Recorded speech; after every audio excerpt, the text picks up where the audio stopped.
अस्सलाम वालेकुम dear viewers, मेरा नाम है असद रऊफ़ और आप देख रहे हैं channel Asad knowledge of education. आज का जो हमारा टॉपिक है वो फर्स्ट ईयर केमिस्ट्री से रिलेटेड है, जिसका नाम है kinetic interpretation of temperature.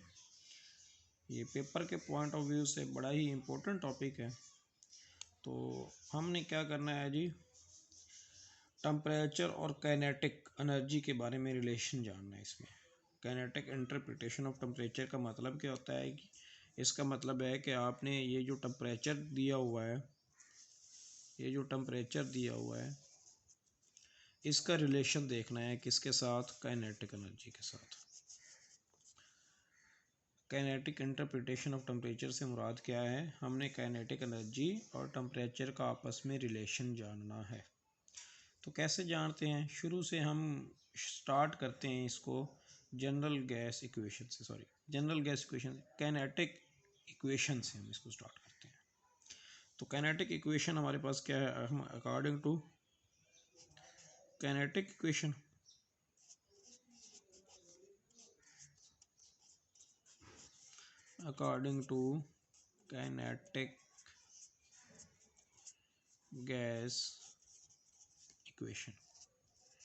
Kinetic gas equation हमारे पास क्या है, हमारे पास है जी PV is equal to 1/3 mN/c bar square.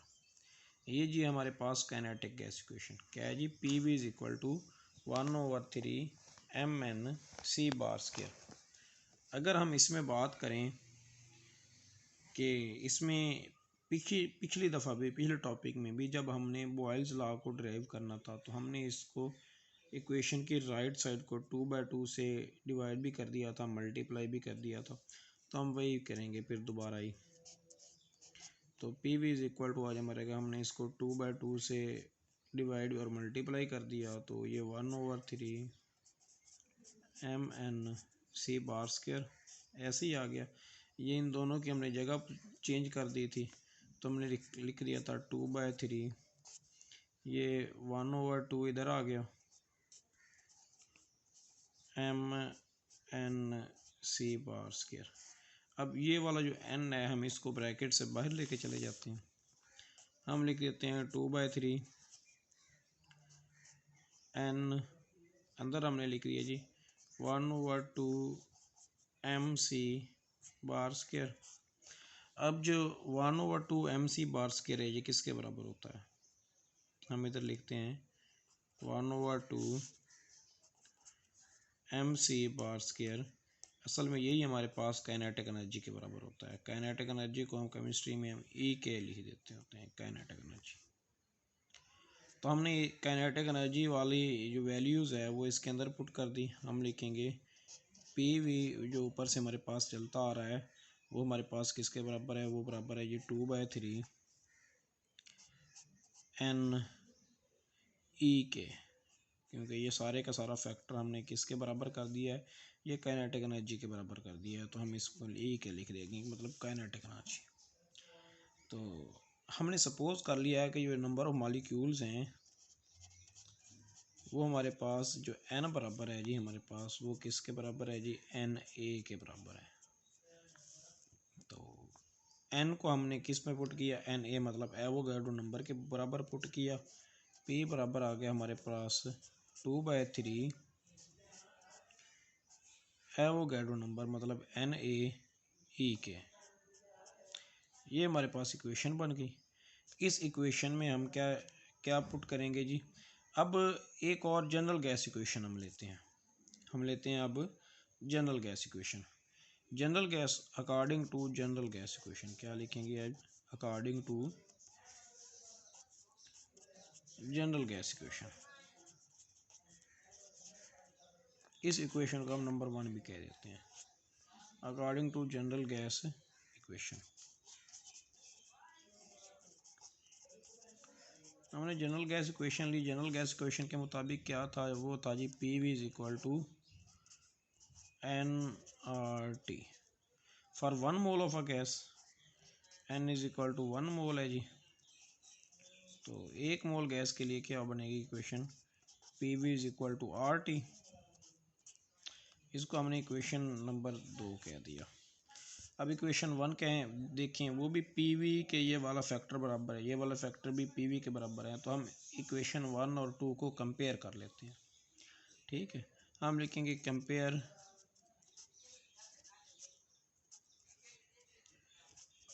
1 and 2। तो हम लिखेंगे एक तरफ RT इज इक्वल टू, हमारे पास किसके बराबर आ गया जी, 2/3 एवोगैड्रो नंबर मतलब Na, साथ में काइनेटिक एनर्जी मतलब E के। तो ये दोनों फैक्टर आपस में बराबर आ गए। अब हम क्या करते हैं, हम नेक्स्ट चलते हैं, इसको हल करते हैं। पहले इक्वेशन यही दोबारा लिखते हैं। इक्वेशन हमारे पास क्या आई है, इक्वेशन हमारे पास आई है RT बराबर है ये 2/3 Na के। ये इक्वेशन हमने रीराइट इधर कर ली है। अब 3 इधर डिवाइड हो रहा है, इधर जाएगा तो मल्टीप्लाई हो जाएगा। 2 इधर मल्टीप्लाई हो रहा है, इधर जाएगा तो डिवाइड हो जाएगा। Na इधर मल्टीप्लाई हो रहा है, इधर जाएगा तो ये भी डिवाइड हो जाएगा। हम क्या लिखेंगे, हमारे पास जो काइनेटिक एनर्जी मतलब E के है वो किसके बराबर आ जाएगा, वो बराबर आ जाएगा 3 इधर डिवाइड हो रहा था, इधर जाएगा तो मल्टीप्लाई हो जाएगा 3RT। 2 इधर मल्टीप्लाई हो रहा है, इधर जाके डिवाइड हो जाएगा तो ये डिवाइड में आ गया। जो एवोगैड्रो नंबर है इधर मल्टीप्लाई हो रहा है, इधर जाके डिवाइड हो जाएगा तो ये भी डिवाइड में आ गया Na। तो ये चीज़ें हमारे पास, ये इक्वेशन हमारे पास बन गई। अब इस इक्वेशन में देखें 3 कांस्टेंट है, 2 कांस्टेंट है, R पहले कांस्टेंट है जनरल गैस इक्वेशन। Na जो एवोगैड्रो नंबर है वो भी एक कांस्टेंट वैल्यू है, फिक्स रहती है 6.02 मल्टीप्लाइड बाय 10⁻⁻23। ये सारा कुछ फिक्स है, ये एक कांस्टेंट है। तो हम क्या लगा देंगे, इनकी जगह पे एक नया कांस्टेंट लगा देंगे। जो काइनेटिक एनर्जी हमारे पास बराबर आ जाएगी जी कांस्टेंट साथ में T। अब कांस्टेंट को ख़त्म करते हैं तो साथ में इधर बराबर का साइन हमें किस में, मुसावी इक्वल इज इक्वल टू का साइन, बराबर का साइन हमें किस में कन्वर्ट करना पड़ेगा, हमें कन्वर्ट करना करेगा साइन ऑफ प्रोपोर्शनैलिटी में। हमने इधर प्रोपोर्शनैलिटी का साइन इंट्रोड्यूस करवाया, काइनेटिक एनर्जी डायरेक्टली प्रोपोर्शनल है T के। मतलब टेम्परेचर हम जितना ज़्यादा करेंगे काइनेटिक एनर्जी उतनी ज़्यादा होगी, टेम्परेचर कम करेंगे काइनेटिक एनर्जी कम हो जाएगी। इसको हम लिख देंगे equation 3। Equation 3 shows that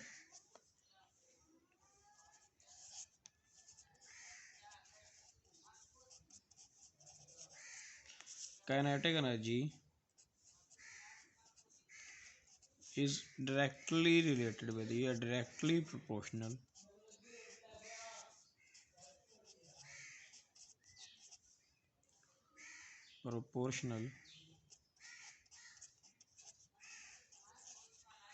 to absolute temperature।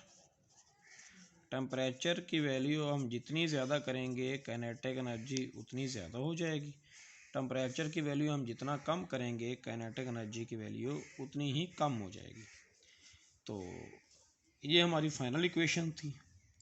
तो इस इक्वेशन से हम एक और रिज़ल्ट भी निकालते हैं। वो रिज़ल्ट क्या है, फॉर एग्ज़ाम्पल ये हमारे पास हॉटर बॉडी है, ये हमारे पास क्या है जी, हॉटर बॉडी है। ये एक बॉडी है, ये क्या है जी, हॉटर बॉडी है।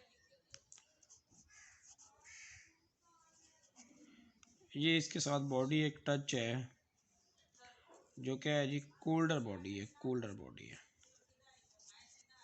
ये कूलर बॉडी है। तो हीट क्या होगी, हीट ट्रांसफ़र होती है हॉटर बॉडी से कूलर बॉडी की तरफ। हीट कहाँ से कहाँ ट्रांसफ़र होती है, हॉटर बॉडी से कूलर। हम लिखेंगे when heat is transferred from hot body to cool body, heat is transferred from hot body to cooled body, जब हीट हॉट बॉडी से कूल्ड बॉडी में ट्रांसफ़र होती है तो उसके दौरान असल में हीट के साथ साथ काइनेटिक एनर्जी ट्रांसफ़र हो रही होती है। हम लिखेंगे then molecule of high kinetic energy,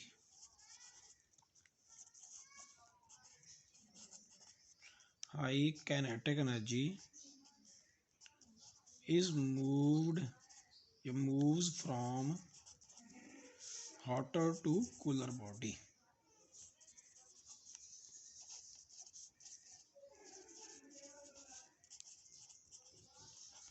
हम कहते हैं जब हीट ट्रांसफ़र होती है कहाँ से, हॉटर से कूलर बॉडी की तरफ, उस दौरान असल में ट्रांसफ़र हो क्या रहे होते हैं, असल में उस दौरान ट्रांसफ़र हो रहे होते हैं high energy molecule.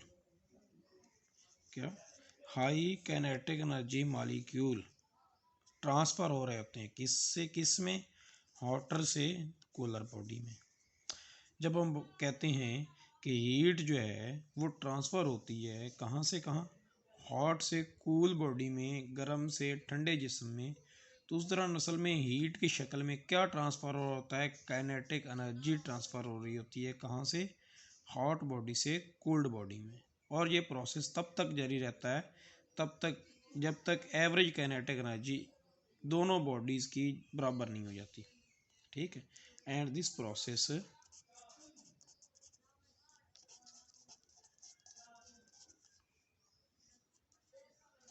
continues until average kinetic energy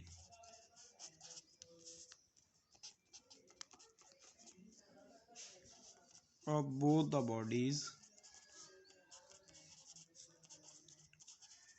becomes equal।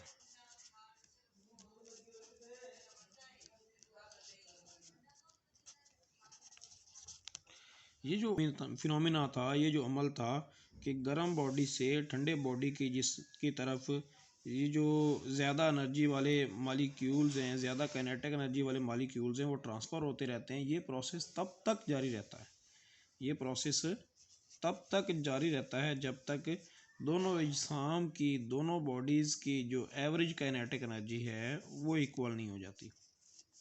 और जैसे ये इक्वल होती है ये प्रोसेस ख़त्म हो जाता है और दोनों जिस्मों की, दोनों बॉडीज़ की जो हीट है वो बराबर हो जाती है। आज का टॉपिक हमारा यहीं तक था। उम्मीद है आपको समझ में आ चुका होगा और प्लीज़ चैनल को सब्सक्राइब कर दें और वीडियो को लाइक कर दें और बेल आइकॉन को दबा दें ताकि नई आने वाली वीडियोस आपको टाइम पे मिलती रहें।